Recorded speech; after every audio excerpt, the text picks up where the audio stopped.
Shalom Bapak Ibu Saudara sekalian, kita berjumpa kembali dalam acara Manna Rema hari ini. Tetap kita membahas satu seri mengenai ketujuh sidang jemaat di dalam kitab Wahyu. Mari kita buka terlebih dahulu acara Manna Rema hari ini dengan doa.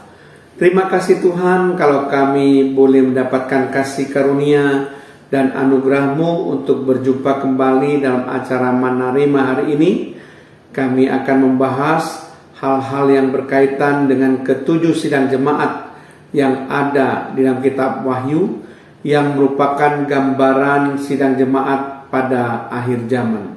Kiranya Roh Kudus memberikan hikmat, akal budi, kebijaksanaan untuk kami boleh mengerti lebih lagi tentang makna rohani dari kebenaran firman-Mu. Di dalam nama Tuhan Yesus Kristus. Haleluya. Amin. Shalom Bapak Ibu Saudara sekalian. Topik yang akan kita bahas adalah sidang jemaat Laodikia bagian yang kedua.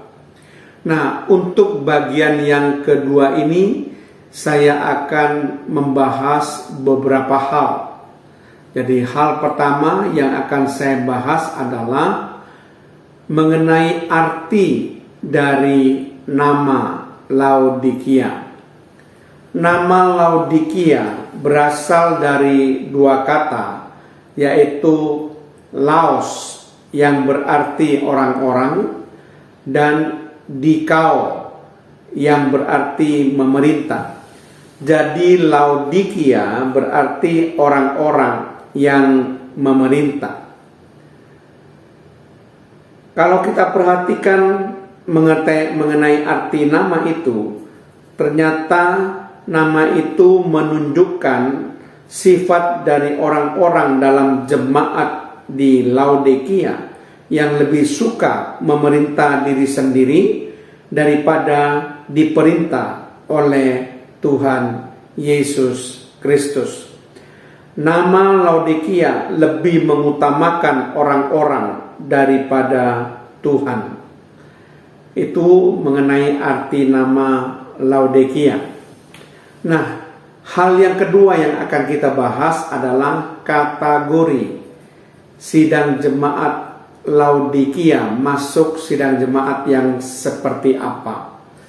Sidang jemaat Laodikia termasuk sidang jemaat yang buruk sekali. Kategori buruk sekali ini sama seperti kategori sidang jemaat Sardis. Jadi kategori sidang jemaat ada tiga, saudara ya.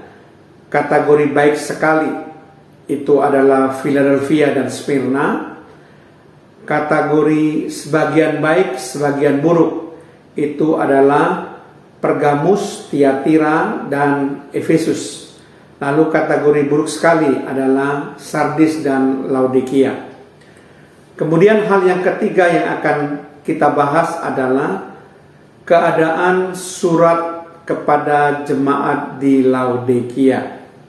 Surat kepada jemaat di Laodikia ini adalah surat Rasul Yohanes yang terakhir dari ketujuh surat yang ditujukan kepada jemaat-jemaat di Asia Kecil. Jika dibandingkan dengan surat-surat yang terdahulu, surat ini lebih banyak mengungkapkan rasa duka cita. Namun demikian, surat ini juga bersifat sebagai surat pernyataan kasih. Dalam semua surat yang sebelumnya terdapat pujian, tetapi dalam surat kepada jemaat di Laodikia ini tidak ada pujian sama sekali. Keadaan jemaat yang suam-suam itulah yang menyebabkan Tuhan Yesus menulis surat ini dengan penuh kasih memperingatkan sidang jemaat Laodikia. Nah, kita akan membahas hal yang keempat, yaitu mengenai keadaan jemaat di Laodikia itu seperti apa. Sidang jemaat di Laodikia digambarkan bahwa Tuhan Yesus berada di luar sidang jemaat sedang mengetuk pintu.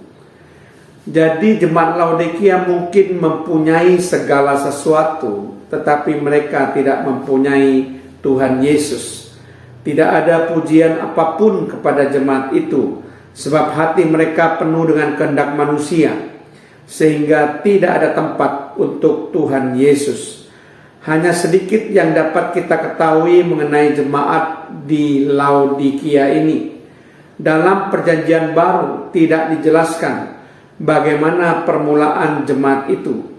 Tetapi jemaat itu pernah disebut 4 kali dalam surat Rasul Paulus kepada jemaat di Kolose.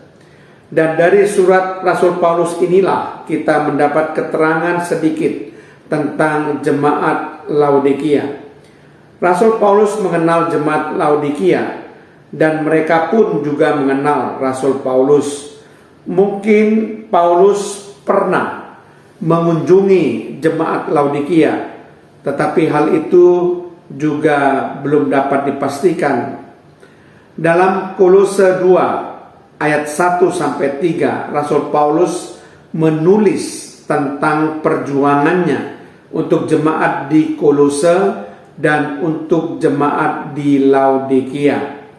Dalam Kolose pasal 4 ayat 12-13 kita juga mengetahui bahwa Epafras juga berasal dari daerah itu, karena ia senantiasa bergumul dalam doanya untuk orang-orang di Laodikia dan Hierapolis. Dalam Kolose pasal 4 ayat yang pertama kita membaca bahwa Paulus mengirim salam kepada jemaat di Laodikia. Tetapi dalam Kolose 4 ayat yang ke-16 ia meminta supaya surat kepada jemaat di Kolose dibacakan juga kepada jemaat di Laodikia. Mungkin jemaat di Laodikia dimulai dan dibangun oleh jemaat di Kolose. Letak kedua kota itu memang berdekatan dan mungkin ada persekutuan di antara kedua jemaat itu. Atau mungkin Rasul Paulus telah pernah menulis surat kepada jemaat di Laodikia, seperti yang tertulis dalam Kolose pasal 4 ayat yang ke-16. Mungkin juga Rasul Paulus mengetahui bahwa jemaat di Laodikia sedang dalam keadaan bahaya. Sebab itu ia berdoa untuk jemaat itu agar mereka memperoleh segala kekayaan dan keyakinan pengertian dan mengenal rahasia Allah, yaitu Kristus, sebagaimana tertulis dalam Kolose pasal yang kedua ayat yang kedua. Bahaya lain yang dihadapi jemaat di Laodikia adalah kekayaan mereka. Itulah sebabnya Paulus selalu mendoakan mereka. Terdapat dalam Kolose 2 ayat yang kedua. Hal selanjutnya yang akan kita bahas adalah Tuhan Yesus memperkenalkan dirinya sebagai apa kepada sidang jemaat di Laodikia. Hal ini dapat kita baca dalam Wahyu pasal yang ketiga ayat yang ke-14. Dan tuliskanlah kepada malaikat jemaat di Laodikia, inilah firman dari Amin, saksi yang setia dan benar, permulaan dari ciptaan Allah. Di sini Tuhan Yesus Kristus memperkenalkan dirinya dengan 3 sebutan. Yang pertama, Tuhan Yesus memperkenalkan dirinya sebagai firman dari Amin. Amin berasal dari bahasa Ibrani yang artinya membangunkan atau meneguhkan. Jadi Tuhan Yesus menggambarkan dirinya datang pada jemaat sebagai yang amin adanya. Kemudian yang kedua, Tuhan Yesus memperkenalkan dirinya sebagai saksi yang setia dan benar. Jadi dalam hal ini Tuhan Yesus mengatakan bahwa dialah kebenaran itu. Kebenaran yang tidak dimiliki oleh manusia-manusia lain atau oknum-oknum lain. Tidak ada kebenaran yang lebih tinggi daripada yang dimiliki oleh Yesus.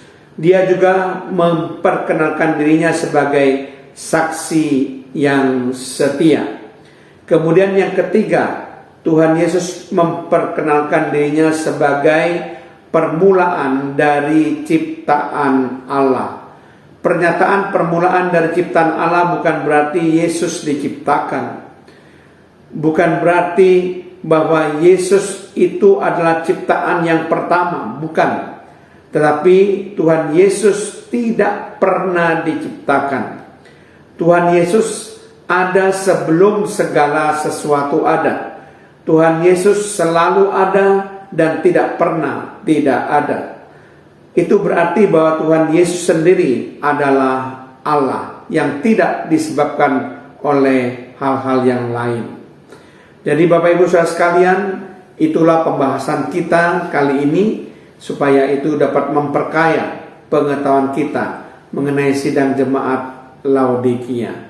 Terima kasih Tuhan kalau hamba-Mu sudah menyampaikan kebenaran firman-Mu, khususnya mengenai sidang jemaat Laodikia.